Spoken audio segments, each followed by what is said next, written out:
In 1936, behind the cover of a water purification unit, the Japanese Imperial Army built a secret compound in occupied Manchuria. Its true purpose was Unit 731, a covert biological warfare program that infected prisoners with plague, performed vivisections without anesthesia, and killed an estimated 3,000 to 10,000 people. When the war ended, not one scientist faced trial. Instead, the United States quietly granted them immunity in exchange for their research data. Most Americans have never heard this story. It begins with a single military decree and the man who turned it into a factory of death. A single government order, stamped with the seal of the Imperial Japanese Army, authorized the creation of a new unit in Manchuria in 1936. Officially, it was called the Epidemic Prevention and Water Purification Department, a name designed to deflect suspicion. In reality, the project's true purpose remained locked behind layers of military secrecy. The man chosen to lead it was Lieutenant General Shiro Ishii, a rising star in both medicine and the army. Ishii held a rare dual authority: chief surgeon of the Kwantung Army and director of the so-called Epidemiology and Bacteriological Research Institute. This combination gave him sweeping control over personnel, budgets, and scientific direction, with little oversight from Tokyo. Ishii's ambitions stretched far beyond typical military medicine.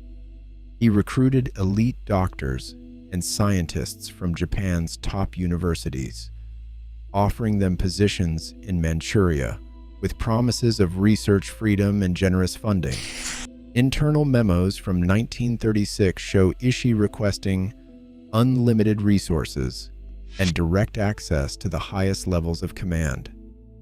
The cover story, Water Purification, allowed for the import of specialized equipment, chemicals, and even large shipments of laboratory animals, all without drawing the attention of Allied intelligence or local authorities. The founding decree, signed in August 1936, specified the unit's jurisdiction over the entire region of Manchukuo. Its initial budget dwarfed that of any other medical department in the Japanese military, with funds earmarked for special research facilities and sanitary operations. But the language in these documents was deliberately vague. Behind closed doors, Ishii and his inner circle, men like Dr. Kenjiro Takashima and Dr. Masaji Kitano, were already drafting plans for a new kind of warfare. Their mission, outlined in confidential correspondence, was to develop weapons that could defeat enemy populations through disease and chemical agents. The paper trail reveals a bureaucracy built for secrecy. Personnel files were classified, procurement forms disguised the true nature of shipments, and all communications ran through secure army channels. Even the location, Pingfong on the outskirts of Harbin, was chosen for its isolation.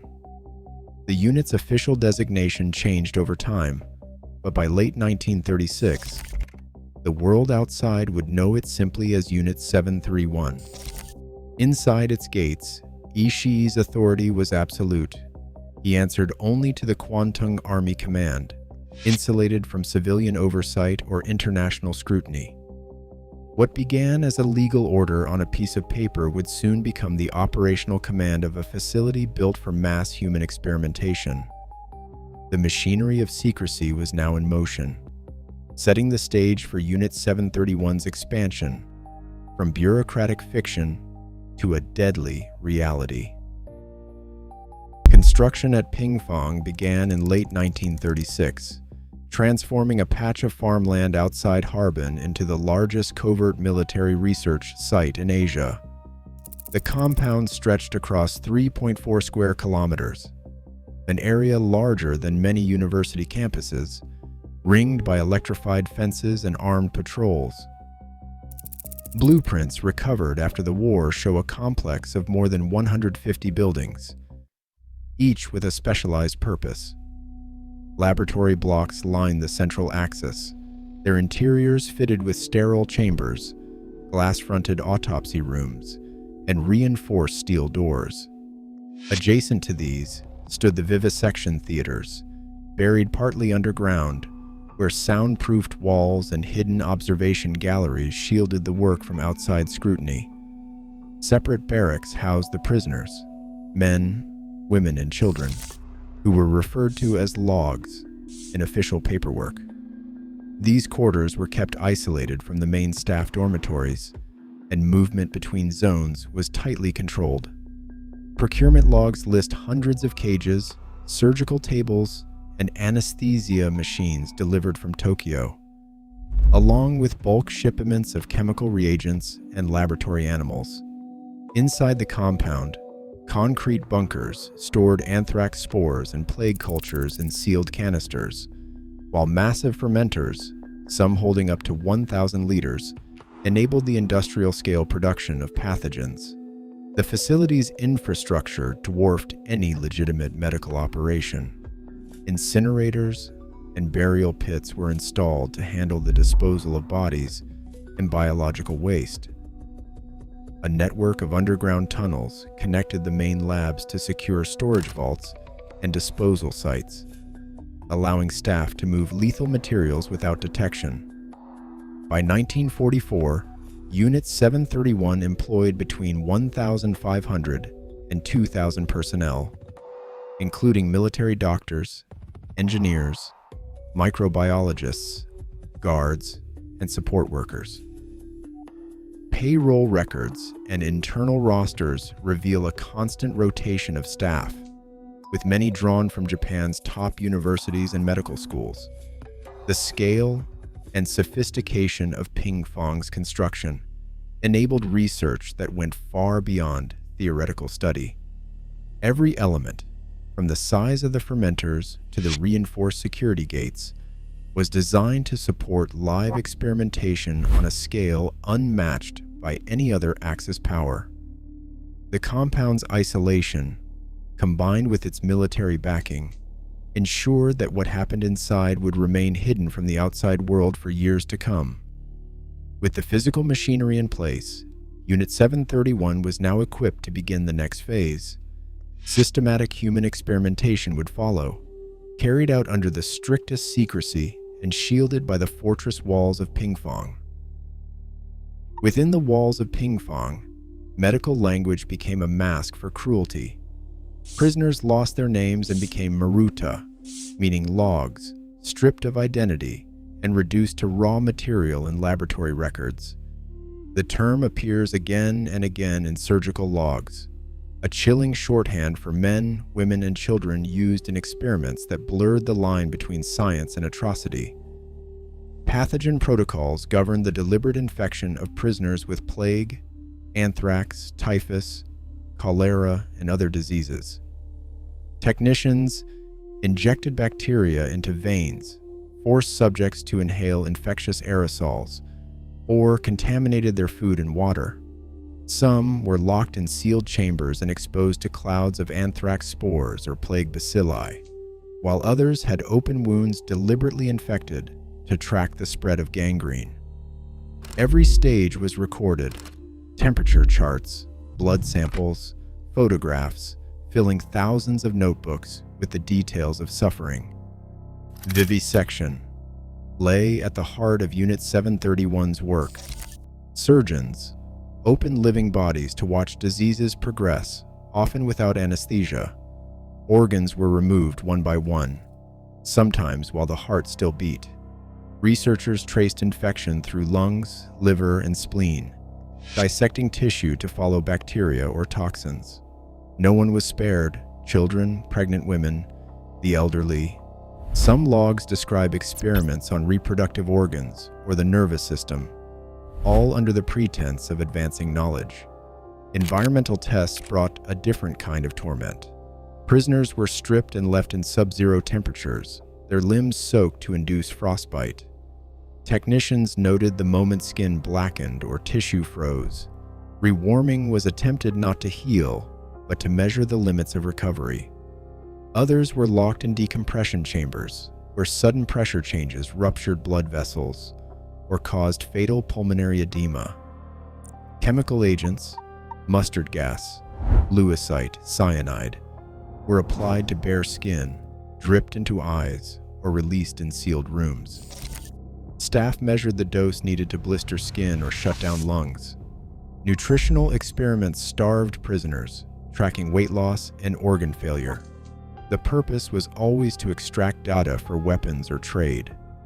Casualties inside Pingfang are estimated from 3,000 to 10,000 deaths. Most were Chinese civilians, but records include Koreans, Soviets, and a handful of Westerners. Mass graves and incinerators ran day and night. The killing was not random, but policy, documented in surgical logs and pathogen charts, later exchanged for immunity.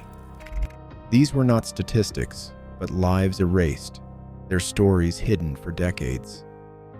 Inside Pingfang, raw data became a tool of war. Every experiment, no matter how brutal, was designed with a military goal in mind. The records left behind reveal a cold logic. Tables mapping the precise dose of mustard gas needed to blister human skin, charts tracking the time it took for lewisite to destroy lung tissue, and graphs plotting the speed at which cyanide could silence a prisoner. These numbers were not academic curiosities. They were blueprints for weapons, drafted in human suffering. Researchers documented dose-response curves for each chemical agent, noting the minimum exposure required to kill or incapacitate.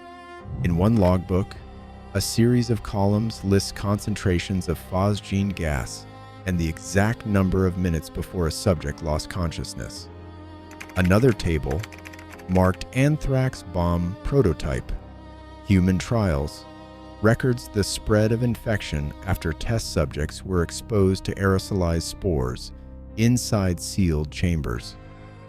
The results, how quickly fever set in and how long until death, were entered into bomb design specifications, guiding engineers as they refined delivery systems for maximum effect.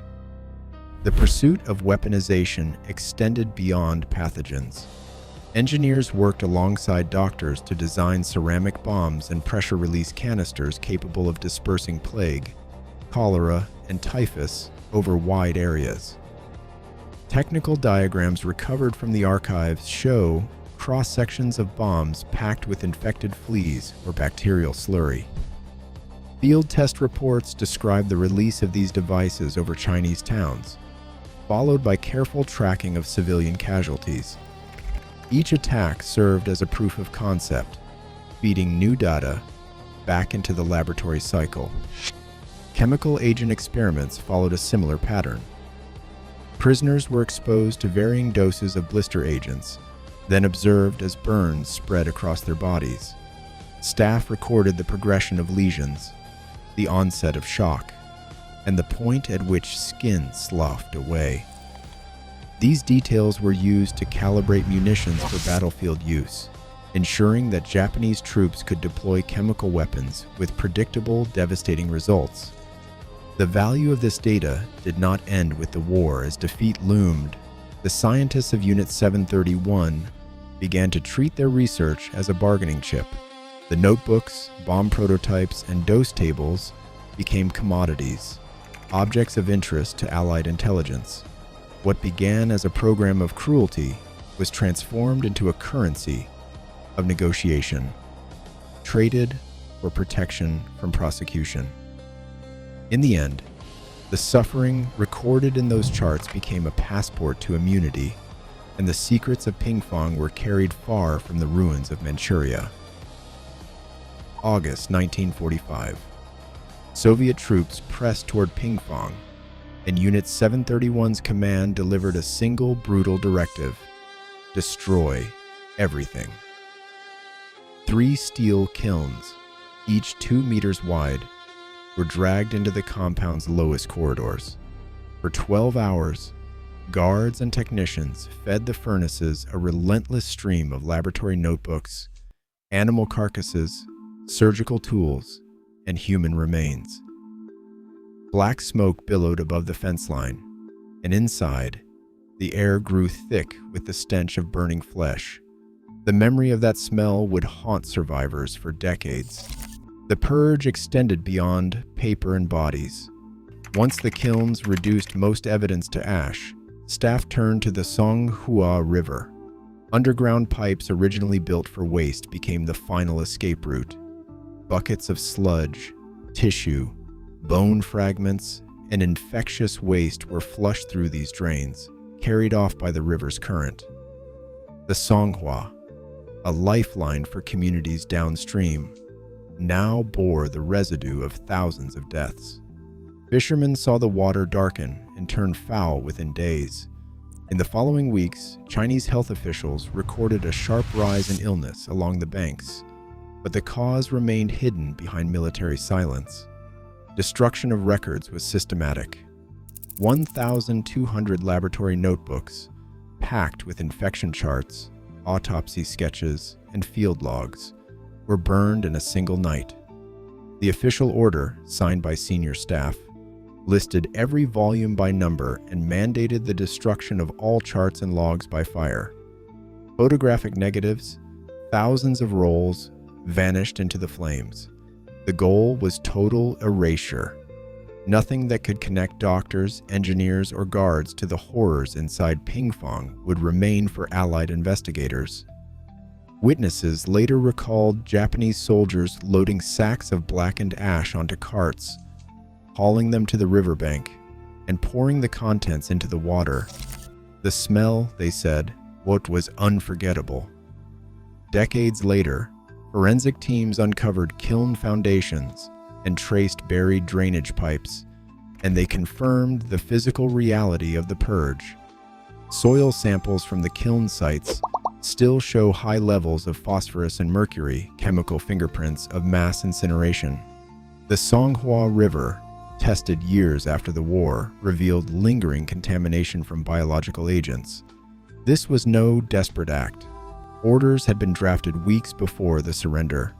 The destruction was rehearsed, calculated to erase every link between Unit 731 staff and their crimes.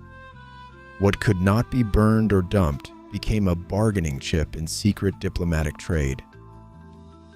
In October 1945, a confidential memo circulated through the Supreme Commander for the Allied Powers headquarters in Tokyo. It bore the signature of Major General Charles Willoughby, the chief of SCAP Intelligence, and included the names of Lieutenant Colonel Murray Sanders and Captain James McCauley as witnesses. The document spelled out a stark policy: prosecution of Shiro Ishii and the senior staff of Unit 731 would be suspended, provided they delivered their entire archive of biological weapons research to the United States.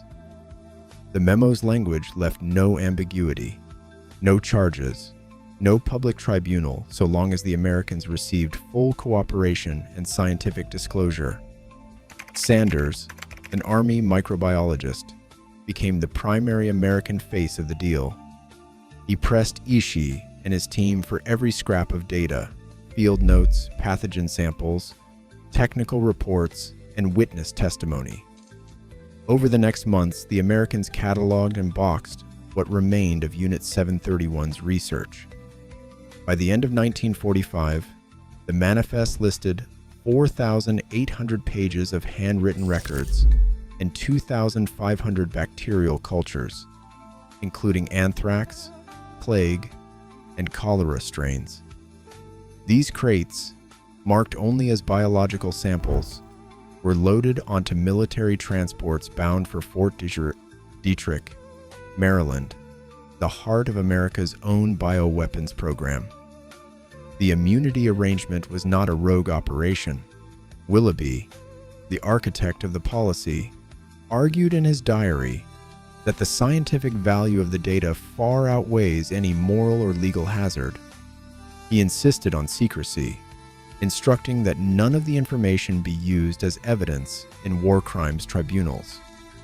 The War Crimes Division protested, warning in an October 12 cable that the deal would undermine Allied justice, but their objections were quietly overruled by higher authorities.